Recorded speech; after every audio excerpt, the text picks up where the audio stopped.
Let's take a few and talk about this Olight PL-3 Valkyrie right here. Olight sent this to me, and I've already done a review on the Valkyrie, but it's a slightly different model. There's a couple different models. There's a kind that is the rechargeable, which they have the rechargeable magnetized port down here, and it's a USB rechargeable type light. Then there's this one that is powered by CR123s.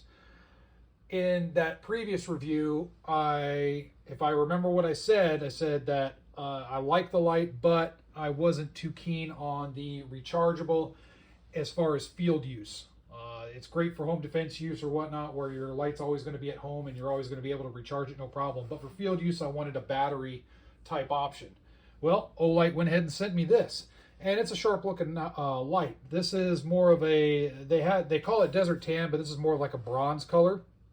And this one is powered by CR123s. So much better, in my opinion, than the USB charging kind. That's just my personal opinion. So it looks sharp. Here it is on a 5-inch Walther PPQ. And the specs are going to be in the description bar below, so that way you can read up on all that good stuff. Sharp looking light. Buttons, very solid.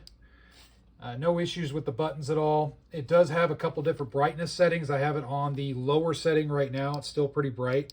You can double tap it and take it all the way up to a max of 1300 lumens. You are going to drain your battery quite a bit if you do that. I just keep it on the lower setting. That's all I need. The mounting system is very solid. It does have an adjustable inside, so you can adjust and adapt it to whatever rail you have. I think that's cool. I do like that system. I'm not going to say it's better than the system that, like, say, Streamlight uses. Streamlight has a different tabs and whatnot that you can put in on some of their models. This just moves back and forth inside, and then as you tighten it, it locks it in and you're good to go. I'm not going to say one system is better than the other, but this one certainly does make it easier. I don't have to worry about adjusting anything as far as just moving the crossbar over a little bit to fit the specific rail that it's going on. And then that's it. I don't have to worry about screwing anything off or on, none of that stuff. So I kind of dig it. Profile, very similar to a TLR1. And, you know, the bronze right here does look really sharp. I really dig it. Overall, I like this Olight. Am I going to say that it's better than a Streamlight or a Surefire? No, I'm not.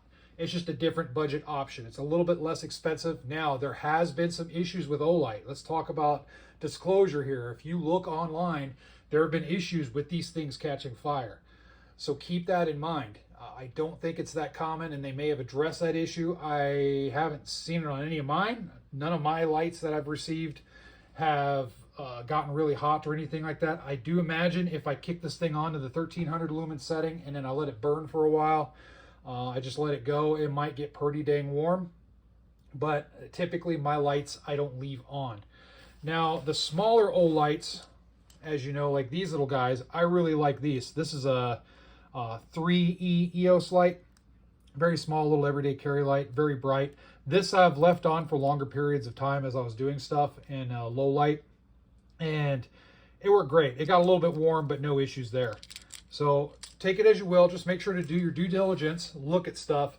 Don't get too brand myopic or anything like that. Just kind of look at things, look at for what it is, and then make your informed decision. For a moderate use light, especially for the airsoft arena and for basic field use, yeah, sure, you can go with these. Are there better options out there? I think so. I think if you're going for super hard duty use or something like that, I'm going to say still go with the Streamlights. Those are really hard to beat. Surefires as well. They're more expensive, but they're made very well as well. But these are a less expensive option. I think these do shine, no pun intended, for the home defense role or like basic camping, stuff like that. No problems at all. So, you know, I really dig this light. If I was going to tell you, point you to an Olight, I'd point you to these PL-3 Valkyries with the CR123 batteries, not the USB charge. I just think the CR123s are better because you can stock up on them. You can take extras with you if you're going to be out in the field for a while. If it goes out, you could just take it off, plop new batteries in, and you're good to go. So in any case, enough talk about this. Feel free to put your thoughts in the section below, good or bad. If you had bad experiences, be sure to outline it in the comment section. If you have good experience, be sure to outline it so that way people can read and gain knowledge. As always, thank you for watching. I urge everybody to watch all my videos, click like, you know, the whole YouTuber spiel, because it's free. Support my channel, support all the other gun tubers out there. Sometimes it's a little bit hard us getting out there because of our, I guess, called our sensitive content. I don't think anything's sensitive about it, but it is what it is. Make sure to show your support.